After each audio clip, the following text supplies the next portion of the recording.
Hello and welcome to the Cardiac Cats YouTube channel.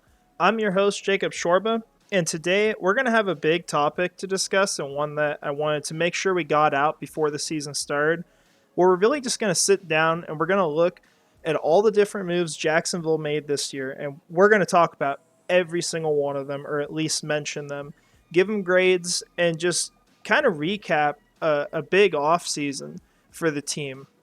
Even if it wasn't through big signings. And so that's what we're going to talk about.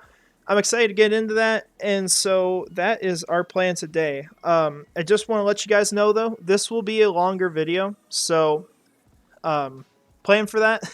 Might be something good to listen to while you're at work or you just got a lot of time on your hands. But just the nature of it, it won't be 20 minutes. We're going to be here for a little bit. But I hope to bring you guys some good content and just shed some thoughts on it. And so with that said, we're going to go ahead and we're going to jump right into it with our first topic, which is going to be player trades. And so this offseason, and you could technically say one of them was last year, we had two players that were traded to or from the Jacksonville Jaguars. The big one that we all know about, that I don't got to remind you about, is Calvin Ridley. Calvin Ridley was on the Atlanta Falcons.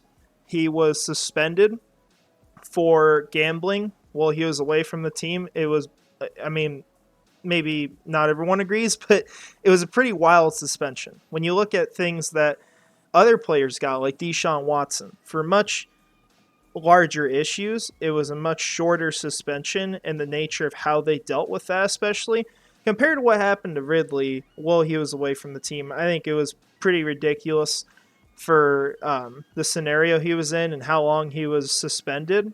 But Jacksonville found that situation, did their research, and took advantage of it to acquire a player that they believe can be a number one wide receiver and possibly one of the best in the league. Now, Ridley has to go out and prove that. But what's great about this trade for the team is that it's so conditional that if it does not work out with Ridley, say that even though he's shown good signs, like he just doesn't break out and justify what the team would pay him, they don't have to give up that second round pick. As we haven't noted, it's a likely 2024 second round pick. So worst case scenario, say he underperforms, you could be giving up a fourth round pick, if he doesn't meet the requirements. Because the way that this trade is situated is essentially that Ridley has to do so good this year for it to go from a fourth to a third. And then after that, if he's extended with the team, it goes to a second automatically. So it's really well set up for the Jaguars, and it basically guarantees that the team cannot lose this trade. And if you get your number one receiver and a really dang good one for what costs a second round pick, and then obviously the fifth this last year, you're pretty darn happy about that. So that trade, it's going to have an A+ from me. I think it does for most people. Nothing shocking there. But we'll talk about the other one that happened this offseason that's pretty easy to forget and was kind of a shocker. And not that it's a huge deal, but it was not expected. So Riley Patterson, about a month or two ago, was supposedly released from Jacksonville. And that was the report we got. And it turns out, like, it was either minutes or an hour later, somewhere in that range, we were told that he was actually traded because the Detroit Lions were interested in getting him as a kicker. They didn't want to compete with the other teams that might claim him because Patterson played pretty well last year. And so they decided to offer a conditional pick. And even though there's a good chance that that pick may just not be sent because it is a conditional seventh rounder, then, you still tried to get something. And that's more than just releasing a guy. So ultimately, you get something out of it, and that's good. You can't complain too much, but it hurts to lose Patterson still because Patterson was a clutch kicker for this team, and he's got a lot of sentimental value with the fans. But if we're talking about this in theory, Patterson did struggle with longer kicks. That was a problem for him on the team. I don't think it was so bad that they had to move on from him, but they saw an opportunity open up to go get Brandon McManus, who we'll talk about a little more later, and they felt like they could upgrade that position. And in that, they may have acquired a draft selection as well, and really the only loss is just paying $1 million more to your other kicker in McManus. So overall, it's not a huge trade unless McManus ends up failing, and if he does, then yeah, it's going to hurt the Jaguars a lot in that case. But there's no signs of it at this point. He's done pretty well during training camp, not having problems there, no controversies. And so this will get a solid B plus for me. And obviously with Ridley being a way more important trade for the team, it's going to get an A overall as far as all of our player trades this offseason. So we're going to go ahead and we're going to talk about our next topic, which is going to be the re-signings.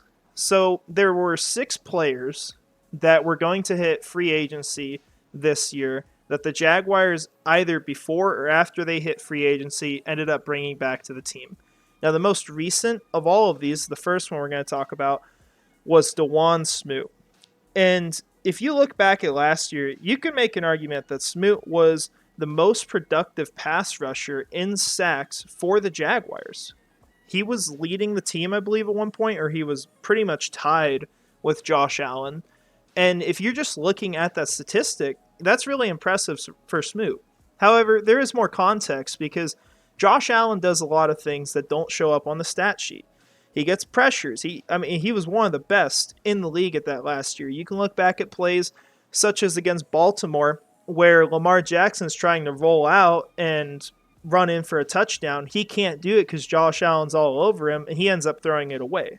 That's a difference of 4 points. So it's a huge play, but that's not going to show up on the stat sheet. At most, it's going to be a pressure, and people don't really care much for pressures.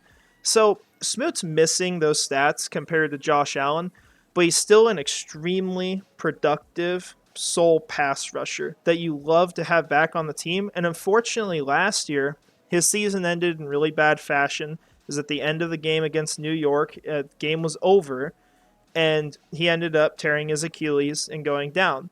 And so there's questions about whether he'll play at the beginning of the year, but he was well on his way to earning a really nice contract with the team. I think you could have seen Smoot go for, $8 million a year potentially. So in theory, if Smoot is going to be healthy towards the start of the year, then that's a really good move for him. They're going to get him for cheap. That's just the nature of it. And hopefully for his sake, he's going to get a good contract in 2024 and be the same player, because there is risk in that. An Achilles injury is not what you want to see. Why this doesn't get an A+ from me ends up being because the Jaguars, I think from what I observed, had to panic at the last moment because Smoot was going, I don't know if he got to or he was in the process of it. I know he was at least in the process of it, but he was going to go up to Baltimore and try out with them and potentially get a position up there. And so Jacksonville ended up very shortly after that was announced whether or not he went up there, bringing him back on the team. And so because of that, that brings it down a little bit because I don't think it was handled the best way, but it's not really a big problem going forward. It's still going to get an A- for me. Now, we'll roll through the rest of these, but that's a big topic right there. Andrew Wingard wasn't back with the team immediately at the beginning of free agency, but it was pretty clear that Jacksonville is going to be where he stays. And they just had to work out a contract, and I believe he also took a deal that ended up being a little smaller than what he was offered from other teams. And so you appreciate that in a player, and it's why he's one of the fan favorites on this team. And Wingard, for being a backup, has played a huge role with the Jaguars. He plays a big role on special teams. You see him come in games and make big plays. You saw him do it against the Baltimore Ravens when the team seemed like they were going to lose. That was the season pretty much being over at that point. It was very close to that. Because I think if they lost that game, you have a lot of outcomes that change after that point. So Wingard, he was a big part of that. He played a big part in the first game against Tennessee. He was just generally a very clutch player, and he's the heart and soul of the Jaguars, you could argue. I mean, not the whole franchise revolves around him, but he's a huge part of it. We wouldn't have It Was Always the Jags without him. So this is a big deal to get him back. It was an expected one, and so just the nature of that and the fact that they didn't break the bank for him, it's going to get a good grade from me. And talking about CJ Beathard, this was one I didn't really expect to happen at first because there was talks about other quarterbacks being able to back up Lawrence, it would have been a little bit cheaper. Not that Beathard's earning anything nuts. And Beathard ended up re-signing with the team. Lawrence wanted him back. Peterson wanted him back. And he went a little cheaper than what he was paid before. And you can see all this information on here. I try to compile everything, even if it's not super important. So you can see what they earned on their last contract, if it was not a rookie contract, and then what they're earning this time. So he got paid a little less on this deal. You appreciate that from the player, and I think he's a good backup. So it's going to get a good grade. And then we got 3 more guys. JaMychal Hasty, he ended up coming in, I believe, middle of the season, played pretty well for the Jaguars, filled in well whenever ETN was out. It was a nice addition for the passing game from the backfield. He also did a good job blocking, and so he was a nice upgrade at that position. And the time that they signed him, it made sense to bring him back. You can make an argument now, and this is why it's going to be in the C range, that maybe you didn't have to bring him back because you brought in Dearness Johnson, Tank Bigsby. There's other things that you've done, and you could probably get by without having paid Hasty a little bit of money, but it's still a good deal. You get a guy who played well for the team, earned a spot on the roster, and I think he's going to be a good part of a very nasty backfield this next season. And then Adam Gotsis, he's been a productive guy for the role he's been in. He's been a good addition to the team. And you see him get a very similar deal to what he got before. Jacksonville keeps him around again. This has just been something that's happened pretty much every offseason with him. He's been back on the team consistently, and so he's a guy we'll expect to stick around and play a role on that defensive line. And finally, we're going to talk about Trey Herndon. Now, Herndon, people either love him or hate him, and the majority of people hate him. Because the first thing you think of, well, actually, there's 2 you could think of. One is that he's the biggest problem on the defense. Because we always talked about slot cornerback this offseason. We need to upgrade there. People are begging right now for Antonio Johnson to be the solution there, and I would love that personally. I think he'd be really good for that role, at least against bigger guys like Travis Kelce, like covering the tight ends, or Keenan Allen, because that's a really good fit for him. But don't get it wrong, Trey Herndon did play better at the end of last year, and he's a decent starter. Not a high-end starter, but someone who can start for a team. And if you can get a starter for $2.5 million a year, that's a win for your organization. And so whether or not he keeps that job, I think this contract's fine, because say even if he lost it, if you have an injury, you have someone you can rely on to start there, and that is value.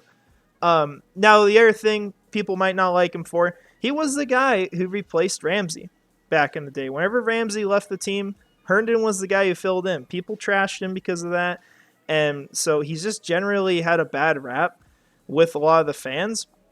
And I hope he's a guy much like Andrew Wingard that has that kind of change. Now, Wingard's done a lot more for himself in that respect. I don't see a ton of like Trey Herndon talking to fans or any of that, but both of these guys have played really well for their roles and gone from nobodies to actually being relatively important to the team, or pretty dang important at certain times in the game. So you gotta love seeing Herndon come back if you have that all in perspective. So with that said, we're going to move on to our next part. We've got a lot of players to cover here. So the next one we're going to talk about is going to be our extensions. We had 3 of them this offseason. The first one of the offseason, and this has to be the best deal that the Jaguars got done as far as extensions, was with Roy Robertson Harris. Now, if you go back to the early offseason and you watch my videos, which really there's no point at this point because everything's done, and information's irrelevant now at that time. But Roy Robertson Harris seemed like one of those players who might be a cap casualty. The team was in a bad cap situation. They needed to fix it, and RH was going to save them a little bit of money to get rid of. It was like $8 million. And so you could have absolutely considered that. However, he wanted to be a part of the Jaguars, and he went up, accepted a smaller deal to be extended. It was originally reported they were saying it was $30 million over 3 years, and we learned pretty much the same night that that was not the case. So he took a pay cut. He went from, as you can see, just north of $8 million a year, 7.2, And you've seen him since he came to Jacksonville become a better player consistently. He has improved his performance, and I think he's still a player who's going to continue to rise. He is a big leader for this team. Just go watch the video from the Chargers game last year in Everbank Stadium. You watch what he had to say when the team was down 27-0. That's the kind of player you're keeping. And if you're getting that along with the production, that's worth $7.2 million a year. I ain't going to be worried about that one bit. I think this is a great deal, and I love to see a situation that should have probably ended up being him getting cut turn into a good situation where you don't really got to worry about the interior as much. And then your other guy on the interior who got extended, and he still had 1 year left, he still does right now on his rookie deal, he's heading into year 4, is Devon Hamilton. Now, Devon Hamilton, not super talked about, but he has turned into a much better nose tackle throughout his career. He is a player who's on the rise. He's gotten better and better, and it does get a C+ from me. But I think this is a deal that if the team really believes in him and they're right on him, this is really smart by them. Because say that Hamilton keeps rising, say that he keeps getting better, they got ahead of the curve on paying him. That's a big deal. Because what if he performs much better next year again, and you're stuck out here figuring out whether you need to get a new nose tackle or you're going to have to bid at like $15 million a year with other teams on the market who desperately need one. Now, I don't know if it'd be $15 million a year, but that could be the case because Hamilton is a player on the rise. So right now, we don't know for sure whether this deal is going to pan out, but I think it shows they have a ton of confidence. I don't see any reason why Hamilton's going to get worse as a player. And worst case scenario, you can get out of it. It doesn't kill your team. I think this is going to turn out all right for the Jaguars in the long run. And you can see that they have the interior of their defensive line pretty well set up at this point. Now, we'll go ahead. We'll talk about our final guy. And there's another note on this because he was franchise tagged at one point. So I didn't add a slide for that because he's obviously an extension at this point. But early on in the offseason, Evan Ingram had to be franchise tagged. And that's why this doesn't get an A+, because you could argue that the Jaguars could have used that on a guy like Jawaan Taylor, whether or not you think that was the best case scenario. And I am a person who, quite frankly, thinks the way they handled Jawaan Taylor was the best way they could have handled it. I think they had the best outcome overall with all of that, and we'll talk about that, here in a moment. But still, you wish you didn't have to use the franchise tag. You wish it didn't take as long as it did. But when you look at the deal, it was a little cheaper than what I expected for him to get. I was thinking it was going to be around $15 million, $14.5. They get it a little cheaper, they save a little bit of money, and they're going to have a guy who has been super productive at tight end, clearly had his best games at the end of the year, is on the rise, and can be a top 5 guy in the NFL, I believe. They're going to have him back. He's going to lead a young tight end room with a ton of talent. You have Brendan Strange, who, although you can argue he shouldn't have gone at 61, he has immense talent at the position and is a truly unique player. Getting Ingram there to help out, to coach him up, and then to coach up Garrett Prince, who's been the star of training camp, you have to love that tight end room, especially when you consider Doug Peterson as the head coach. So bringing back Ingram is great. You love that deal. Obviously, it goes up from the last one because it was $9 million, but that's a prove-it deal. And if you're bringing him back, you weren't expecting to pay him $9 million because, well, if you're paying him more, it means it worked out. And so that's the situation here. They got a good deal done with him. I just wish it happened earlier. I wish they didn't have to go through the whole process. That's really my only gripe with it. So overall, for extensions, I think they did a relatively good job. We'll have to see on Hamilton specifically, but the other two, pretty solid moves. You feel good about them for sure. And we'll talk quickly here about restructures now. Originally, I didn't plan to talk about this, but we're going to go over it because it is important. This is how the team got money this offseason, because they went from a situation where they were like $35 million in the hole, something around there, to being now almost $20 million under the cap. So they're in a really good situation, and the reason why is because they restructured players. And when you push money down the road on these players, it usually is a sign that you're going to keep him around. You very rarely restructure a guy that you expect to cut from the team. And I think on this list, and you can see it by my grades, I think 5 of the 6 guys are clearly guys they would like to keep around for their entire contract. The only one of those that I think could maybe be debated is Rayshon Jenkins. And that is solely because he's a safety. You can find good safeties, and you got Antonio Johnson in the draft who might be as good as he is or better very soon. We'll have to see how that works out. But still, he's a guy they want to keep around right now. I don't blame him one bit for that. I like it, and he's a good player. But the one guy that was very questionable to me was Folorunso Fatukasi. Because last year, he didn't really get to prove a whole lot. He was injured. He wasn't super productive. And so they're really taking a bit of a gamble here, pushing money down the road. It's not going to be the end of the world, but I didn't like that move too much. I felt like they could have gone another route, like with Darius Williams. Because Williams, I feel like, proved that he should be around on his entire deal. I feel like that is a very good contract. If you want to push money down the road, he made a little more sense to me. But overall, they chose pretty well on these players, and they're going to have to keep them around. And ultimately, what this is going to do to the cap, it's going to add on $11.5 million in 2025. So that's going to be 2 seasons from now. 2 will have to go by. And then in 2026 and 2027, it'll be $14.5 million each of those seasons because it'll go up since Christian Kirk's cap savings kick in then. He had a longer contract than the rest of them at 4 years, whereas all these guys pretty much got 3 in the 2022 free agency class. So Christian Kirk's just going to kick in a little later. And it's also important to note that in some of the other signings like Hamilton, RH, and Ingram, they did put dead cap at the end of those in void years. So that'll also be a thrown on. But I didn't really add that in restructures because restructures are to change the original contract, whereas the air guys are signing new contracts essentially, or extensions. So with that said, we are going to start talking about some of the guys who ended up leaving the Jaguars. So the first one that I want to talk about here, and he's literally the only guy that they cut during the offseason that I can note, was Shaquille Griffin.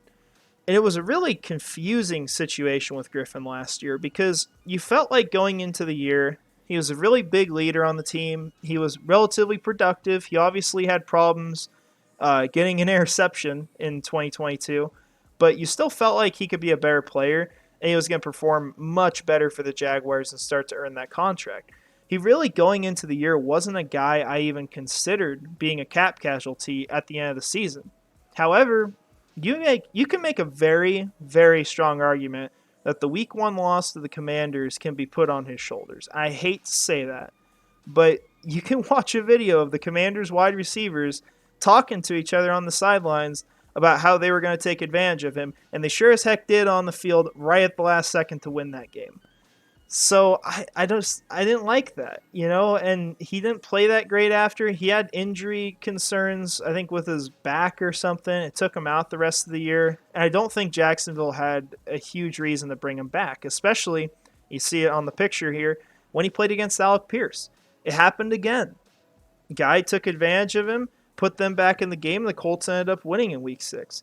The season is very different if we win those games early on because you're talking about a team that maybe if they caught fire a little earlier, it's possible they could have started to get into the hunt with the Bengals, the Bills, and the Chiefs. I don't think I would necessarily say they would have at the end of the day, but they'd be pretty close. Those were big games early in the season, and the situation they got in led to them needing to win out just to make the playoffs. And that's what they did, but it could have been much better without what was going on early, and you could put a lot of that on Griffin's performance. And with that all said, I hope he does a lot better. I hate that it's for the Houston Texans, though. I think they got a good deal, paying him $3.5 million for a year just to try him out. And I hope that things get a little better for him, and maybe he can go to another team in like the NFC and just disappear from the Jaguars' schedule twice a year. So those are my thoughts on that. But we will now talk about the departures. So there's some guys I don't think that are mentioned in here because they haven't been signed anywhere. But I do have 5 that have officially signed with other teams. And the biggest one to talk about is Jawan Taylor. So Jawan Taylor, I think of everything this offseason, if you don't include Calvin Ridley, and you just say Calvin Ridley was, September, October of last year, and you cut that out, right? I think what happened with Jawan Taylor is the biggest impact on this team this offseason. Because, well, first of all, you see I gave it an A. And I'm going to explain why I gave it an A. You would have loved to have Jawan Taylor on this team because he played very well in pass protection. He still, with all of that said, was arguably the worst run blocking tackle in the NFL. Now, I don't think it was that bad. I don't think he was the worst, but he was very much in that group in the NFL last year. And because of how valuable tackles are and how few of them are good, a team ended up paying him a crap ton of money. And it was way, way more than what we thought was possible. And the big thing with this is that even though Kansas City improves because they get Jawan Taylor, just that move alone, and the fact that the Jaguars later on went cheap at that position, essentially set both teams to where their cap situations are either identical or Jacksonville is in a better situation than the Kansas City Chiefs. Because the Kansas City Chiefs got some big players to sign. They still got to figure out Chris Jones. He's still not training camp. He wants $30 million a year. If he comes back to Kansas City, and that's why they got rid of Tyreek Hill, was to be able to afford him, then that cap situation is not going to be good. They don't even have 53 guys on the roster for next year. So when you look at their cap projections for the next season, that $50 million mark is not accurate because there's a lot of guys who aren't even going towards it, and they have to bring in more players. So this move, even though you wanted to bring back Taylor, I think will work out well for the Jaguars, and I don't think it's going to be terrible for the Chiefs either. But I think it's great for the Jaguars because they get on that level with all these other contenders in the AFC, and they still were able to go take a player who's significantly cheaper because he's going to be on a rookie deal for 4 years. Then he's going to get the 5th-year option if he's good. They get a guy like that who is very similar to Jawan Taylor with higher upside. He's obviously going to start out probably a little worse than Taylor, but you hope he can get to that level and be a better player in the long run, and you're doing much better for it. And so I loved how that all went down. I think it was the best case scenario, but obviously Kansas City does get better with Jawan Taylor. You just hope you hit right on Anton Harrison, and I really think the team did. I think they got a hell of a player. So that's my thoughts on Jawan. You also got Arden Key. This one, probably out of all the moves, was the biggest punch in the face to Jaguars fans because the guy went from basically being the hero of Jacksonville. I mean, he literally claimed like he built the city and crap. Or we just joke about that. But he went from being one of the fan favorites to ultimately being like the biggest enemy of this team just in a matter of a few days. I mean, he just turned on them, and he claimed it was over a contract he was offered not being enough, and he said San Francisco wouldn't do that to me. I don't know why Jacksonville didn't, and all this stuff, and I get that. But yeah, it blows to watch Arden Key go to Tennessee. But still, it's $7 million a year, and even though I think the Jaguars could have afforded that, they still are going to get a compensatory pick, which we'll talk about. They're also going to be all right at that position, I believe, because for one, Jordan Smith was already slated last year before he was injured to fill in that style of role for Arden Key. Arden Key essentially took over what Jordan Smith was going to end up doing. And you can learn all this if you want to watch the video. Amp Wig on Locked On Jaguars talks about it. You just look up Jordan Smith. You'll hear all his commentary on it.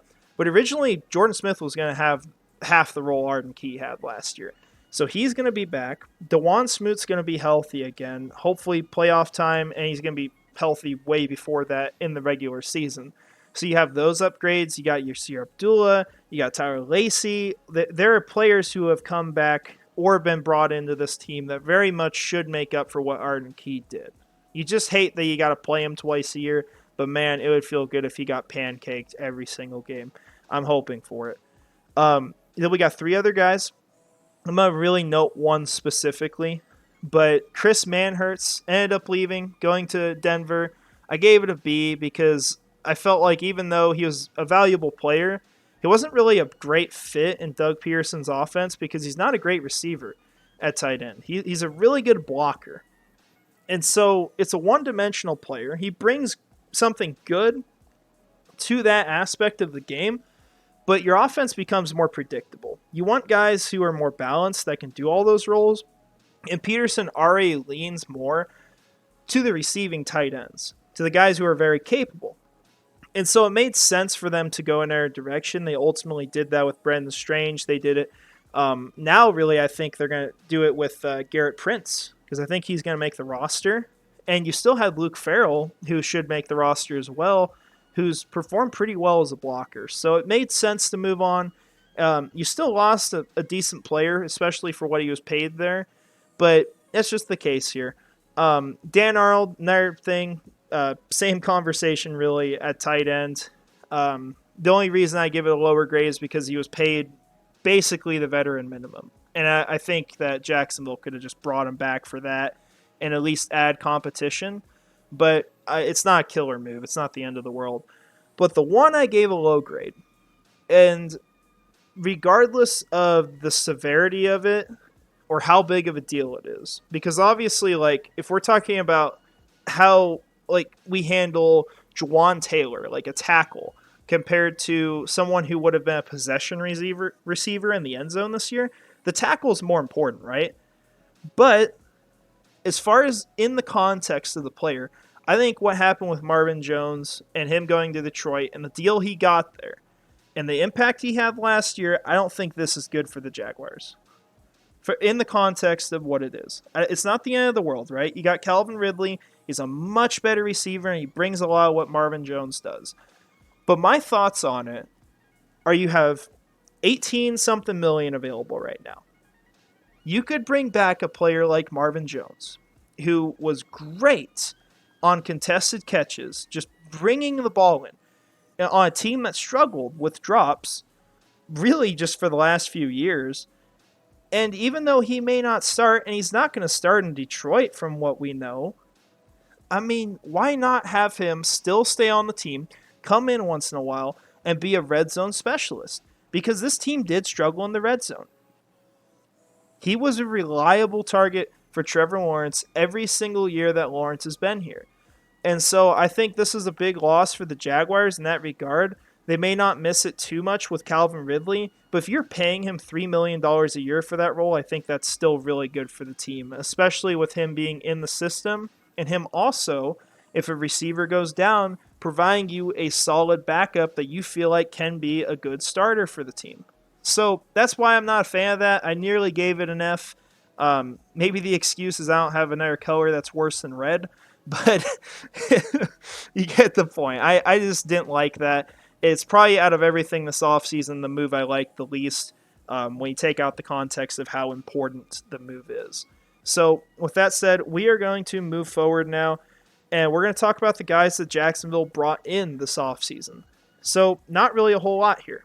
We got 5 guys that we're going to talk about, and then obviously we'll talk about draft selections later because that's pretty much everyone who got added. The biggest deal they signed with anyone this offseason was for $2 million a year. It was with Brandon McManus. And McManus struggled last year. He wasn't as good, but you hope that he gets over the mental game kickers go through and he goes back to what he was before. Because if he does, he's one of the best kickers in the league, and you don't have those power concerns. So in theory, the way this was handled should be really, really good for Jacksonville. Should be a very good situation. They should win this. But if he has the kicker woes where he goes and misses a field goal and then forgets how to kick and gets in his own head, you're in a big problem now. You don't want to be a contender who doesn't have a kicker. That is a problem you just don't want to touch. And so hopefully McManus works out. Obviously the team is convicted that he will. Otherwise they wouldn't have got rid of a player that the people loved, that did really well last year, and just has one issue to his game, which is power, and Riley Patterson. But this is the move they did, and they're paying him significantly less than what he made in Denver, and you hope that he's a productive kicker, and I think he can be. And so I'm not too concerned, but it does have the ability to be a disastrous decision. It's just kind of unlikely that it is. So it gets a B plus from me. Now, two moves I really liked that we're going to talk about, and these will probably be the last guys we talk about on this section that in detail, because I don't know much about the other two. But Josh Wells and Dearness Johnson were really good signings for the organization. If Wells is your backup tackle and he performs well, he's stupid play on words. I didn't even realize I did that when I said that. But if he does okay at tackle, if he has to come in as a backup, getting that for the amount of money you're paying him is ridiculous because a lot of teams have to pay like $5 million a year to go get a backup tackle. So getting Wells for that money is really good. And he's familiar with Jacksonville. He's played here before. And I think he's going to be a valued asset on the offensive line for the role he's going to be in. So I like that deal. And with Dearness Johnson, I think this has the potential to be a very, very sneaky move. If you go back, you watch some of Johnson's games, when he gets the ability or the option to start, he becomes a monster. You've seen him just take over and run for over 100 yards in a game. And I just want to say, like, if Etienne goes down, I know Tank Bigsby is doing really well, right? But a lot of the time, the second guy they don't take over 100% of the snaps. So it's very likely that if Etienne has an issue, which you don't want, but if that happens, you could see him splitting snaps with Tank Bigsby. And if Johnson's on the field a good amount, that's a really good backfield.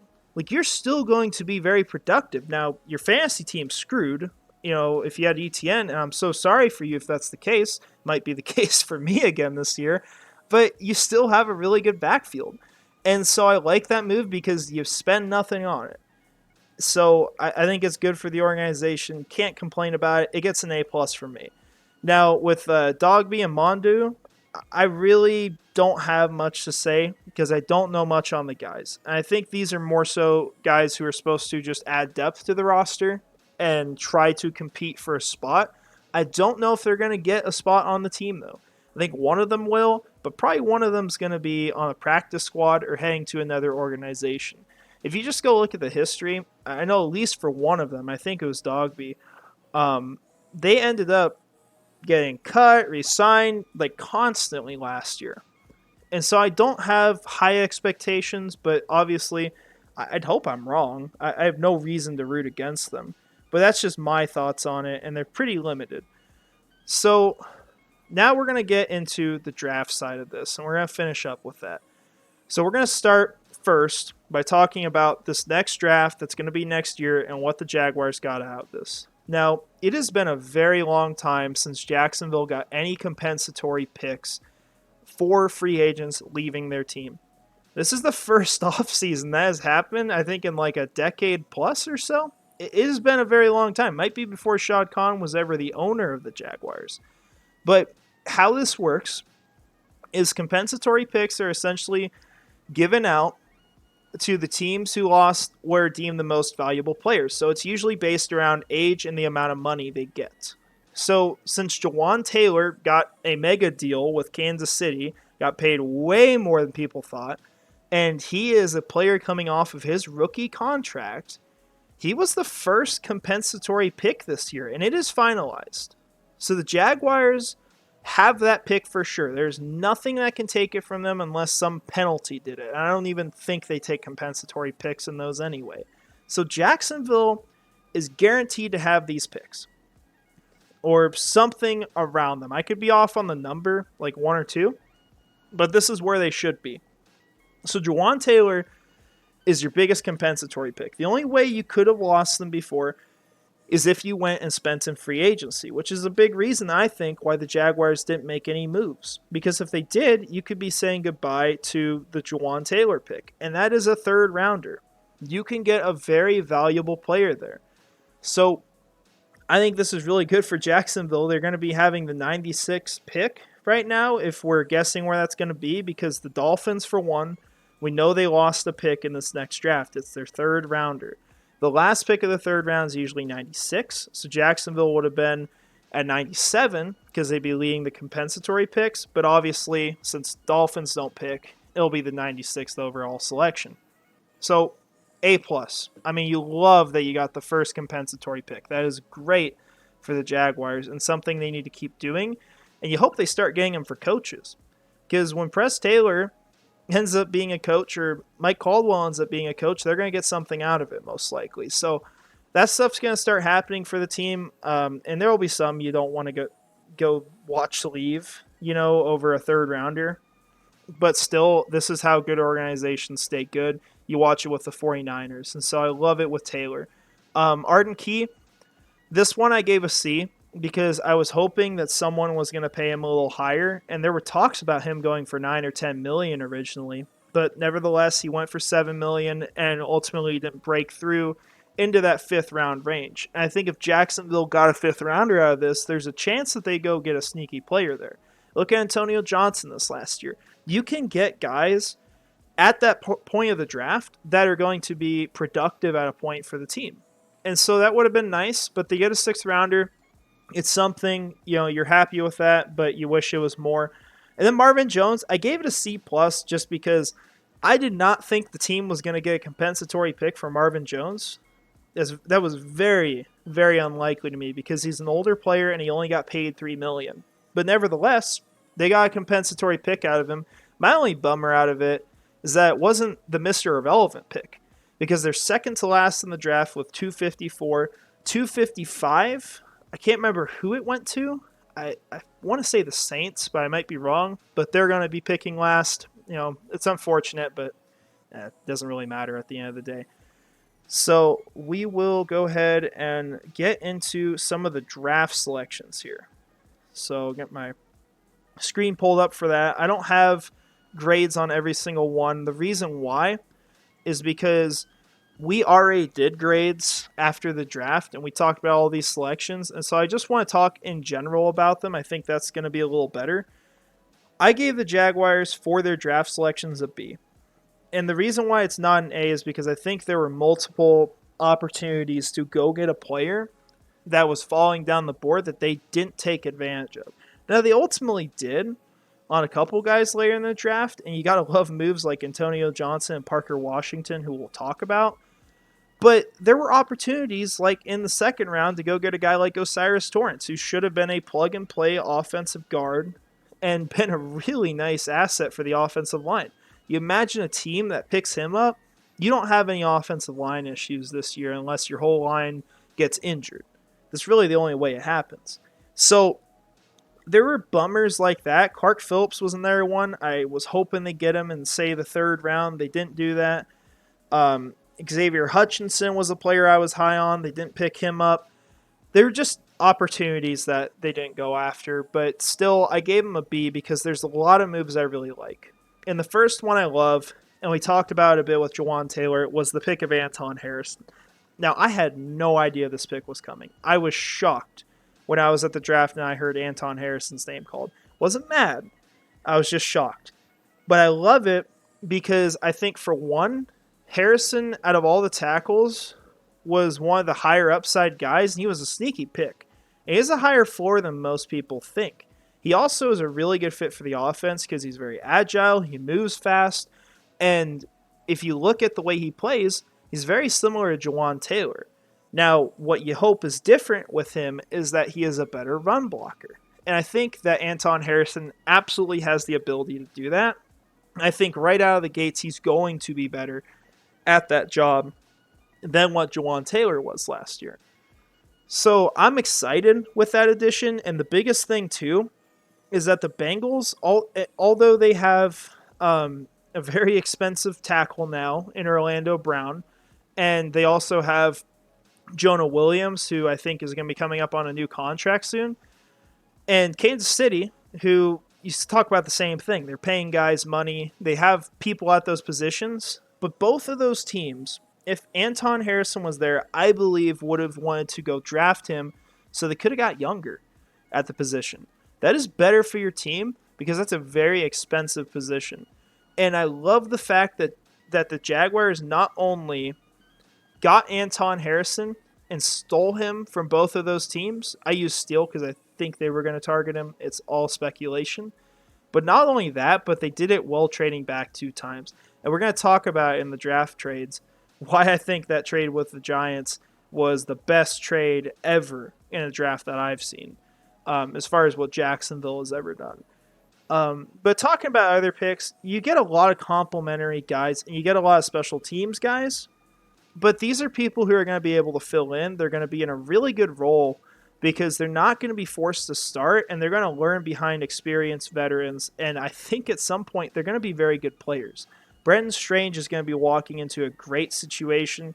He's going to get used well because he's going to be used in the things he excels at, because he's not going to always have to be asked to go do these air rolls because Ingram can do them. And Tank Bigsby, he doesn't have to be the starter right off the bat, but he brings those elements that Etienne was missing. So you love that selection. Ventrell Miller was very confusing me because I'm like, we have a billion linebackers. Why did we pick him? But he still performed really well at camp. And I try to be of the mindset where even if you have a position filled, minus quarterback, because you don't want to replace your quarterback if they're elite, you're still going to be willing to draft that position if there's a really good player there. And I think Ventrell Miller could end up fitting that bill for where he went. And clearly the Jaguars were convicted on him since they tried trading up for the guy 20 times. And then they got a lot of guys for the defensive line. Tyler Lacey, Yasir Abdullah. You see 2 guys that are built in the roles of what Smoot and Arden Key bring to the team. And they were ready. If Smoot didn't come back, they were going to have a guy who could hopefully start to fill in his role. And then you get to my favorite pick of the draft. Antonio Johnson at 160 overall. We talked about this guy possibly being the first pick for the Jaguars. It wasn't my top option there. I was hoping he would fall to the second round and they take a shot at him then. Obviously, when we got to the second pick, like Torrance was higher on my board, but Antonio Johnson would have been great there. And he ends up going at 160 to the Jaguars. And this was the biggest steal of the draft, in my opinion, out of any NFL team right now.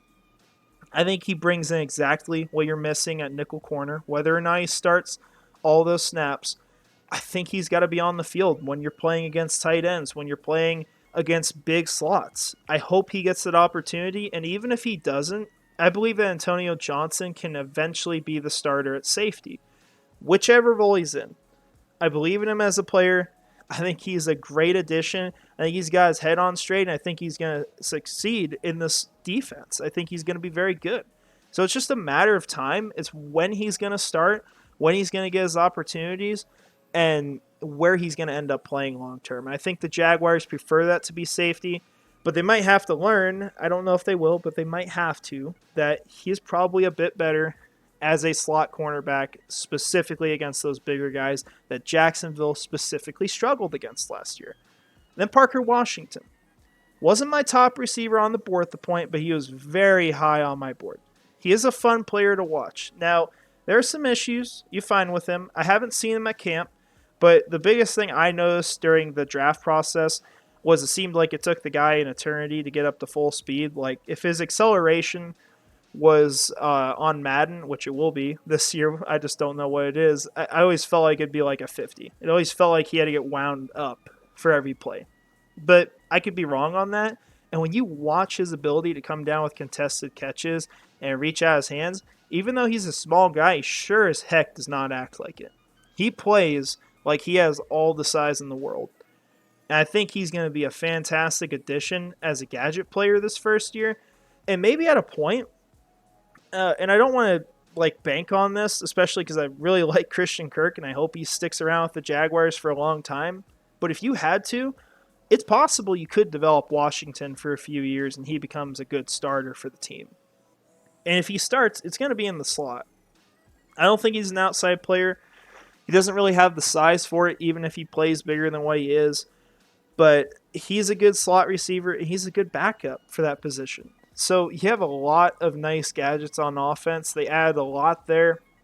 And you talk about the rest of the draft. You know, these are guys who are really, I think right now, impressing for where they were picked. Every single one of them in their own way.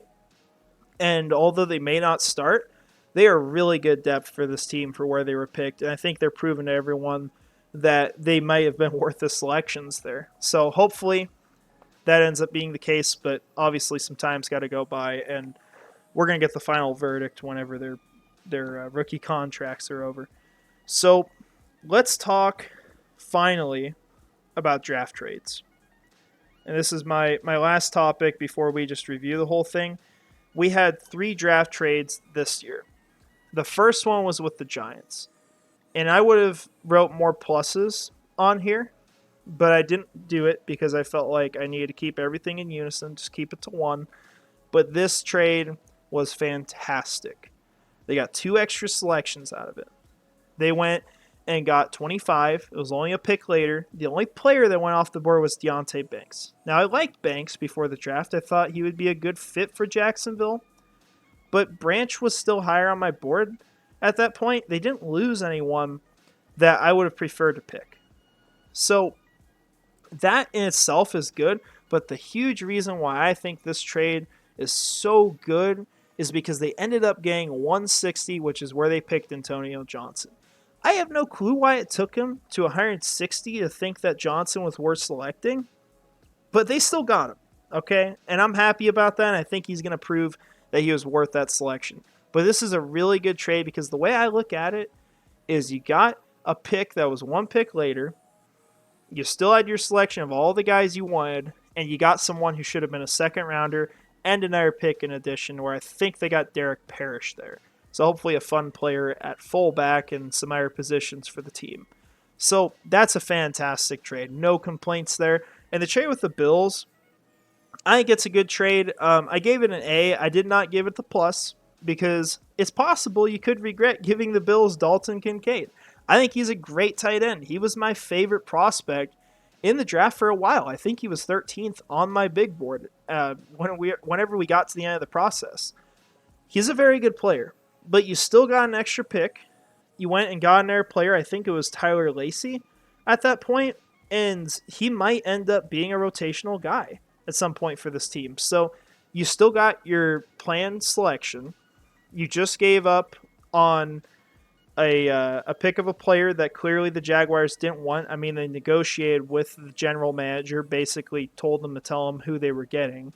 So it was clear Jacksonville knew who they were going to get and didn't really feel like they needed to select him. So there's no loss there. And then the Cowboys drafted Mozzie Smith, who I don't think would have been a good fit for Jacksonville anyways. So this is a good trade as well. Gets a high grade. Only reason why it's not perfect is because you could have just given the Bills a very, very good player. And I think they did. But the Bills were still going to get him regardless. You just get something extra out of him. And then you go to the Saints. This was a necessary trade. They just were overloaded with picks at that point. They could have gotten another guy there, but I think it's better just stack up your picks in the future. They ended up getting 227. I think that was Vahasek that they picked. It was just up on the screen, so you guys can go back and look at it, but I can't right now. So they got him, and then they have a 4th rounder next year. And in theory, if the Saints are not like this great team next year, if they're not a team that makes a deep playoff run, that 4th round pick should be higher in the draft than 127 was this year. So just off that alone, talking about the value of the picks, this is a win for the Jaguars, straight up. Whoever they pick, we'll see, because that could always change. Maybe the Saints get a steal and the Jaguars screw up both the picks. It's always possible. But as far as the value of the selections, it's good. I gave it a B plus for that reason. Starting to slur my words. I've been talking so long here. So I think they did very good with the draft trades. I was very impressed by the way they did it. I could arguably give them a lower grade in general, put it down to a B just because they couldn't negotiate with so many teams. And there were some missed opportunities because they ended up wanting to get Cam Smith in the second round, who I was hoping they would get after Brian Branch was gone, and they ended up not being able to trade up for him. And that blew. I wanted them to be able to get him, but they didn't. But regardless, what they did with their trades was fantastic. And I think they really stole the first round with the way they handled that. If it wasn't for the Houston Texans trading up to 3. And hopefully they just regret that in the future. But now we're just going to review this all. I just want to put all our thoughts together here. So for the Jaguars, the approach they took this offseason, there were many options that they could go with. They could have went all in. They could have just pushed every dime down the road they could have and got a bunch of big players. They could have also not spent anything. They could do something in the middle. What the Jaguars did was very much closer to that second option, not spending a whole lot. But clearly their choice of what they wanted to do was they wanted to keep the team just as good as what it was last year, plus Calvin Ridley. They wanted to improve and fix their problems from what they lost through the draft, and they wanted to reset the cap situation. I think they did a fantastic job of doing what they set out to accomplish. Now, I don't give it a perfect grade because there are opportunities that I do believe they missed. And we did hear many stories this offseason of them pursuing players that they didn't end up getting. And the most unfortunate one was probably Danielle Hunter just a week or two ago. So, I mean, you want to talk about guys that they went after? Darius Slay's one. I know he never hit free agency, but if you follow E. Dilla at all on, I guess, call it X now, but Twitter, I guess I got to change my backdrop there. But they were interested in Darius Slay because Slay was going to be released. They were one of the front runners early on, and they weren't going to win that ultimately because Baltimore had the highest bid. And then Darius Slay ended up staying. It all went to crap, and nothing happened. And then the Jaguars supposedly were interested in Zadarius Smith. Did they go after Zadarius Smith and get something done? They either offered something that wasn't good enough or didn't offer anything at all because he went to the Browns. There were rumors about Budda Baker. Budda Baker clearly would have been a player who would have loved to come here. He stayed with Arizona. They never got a deal good enough. And the most important, I think, of all, and the most recent was Danielle Hunter, where the Jaguars, I do believe, were the top contender to get Danielle Hunter. I think they wanted him clearly. That was very obvious. And ultimately, I think Minnesota ended up panicking, rightfully so, because their defense is not that great.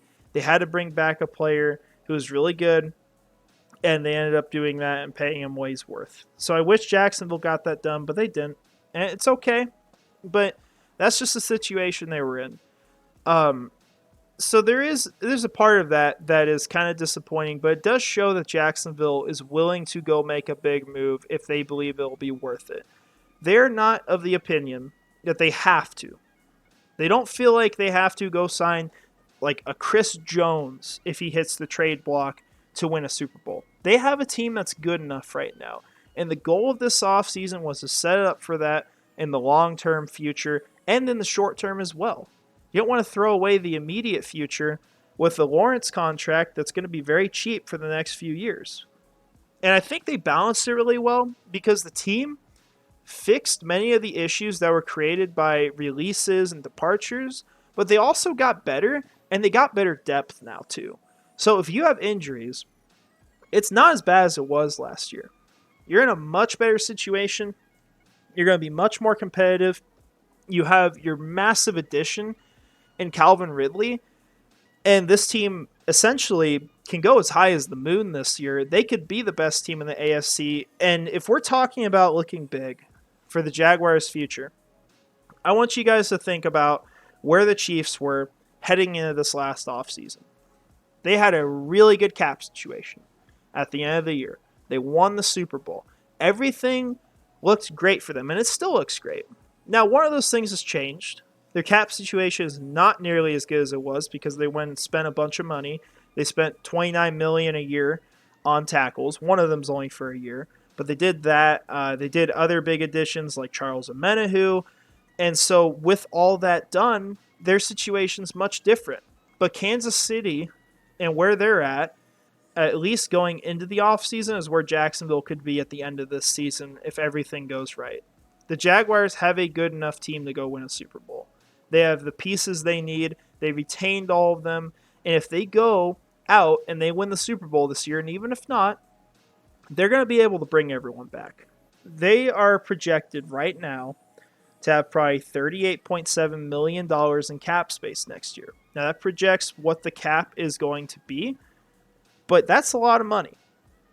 And they've got notable free agents. They've got Josh Allen, Calvin Ridley, Jamal Agnew, Dewan Smoot, and a couple other guys. But that is plenty of money to get those deals done. They will not have an issue with having enough money to sign those guys. And it will continue to get better until you have Lawrence and Campbell and all these guys come up for their next contracts. And even at that point, the way they're handling it now and the way the cap's moving, they should have enough money to where if every player on this team proves they're worth it every single season, they can keep them around. And I believe they have absolutely every ounce of talent that they need to be worth it. It's just a matter of seeing whether they are. We've got defensive players that you hope break out this year. You want to see Trayvon Walker do it. You want to see him be that number 1 overall pick. Devin Lloyd, be the guy he was for Utah. Change of program, change of defense. And they all have the capability of doing that. And many other players too. And it's just now a matter of seeing what happens. And you got to be really happy still with the direction. It's not perfect. Obviously, we all probably have one thing we'd change. But I think what the Jaguars did was very smart. And the best part of it is we're going to be able to enjoy football for many years to come, barring some horrific disaster. Hope this never gets looked at again after something terrible happens. That'd be painful to watch. But with that all said, I appreciate you guys watching this offseason. It's been a great offseason.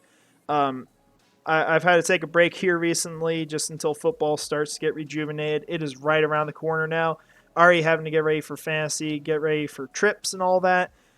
It's going to be fun. We'll have plenty of content. We'll have our podcast back. And if you guys got anything you want to see, let me know.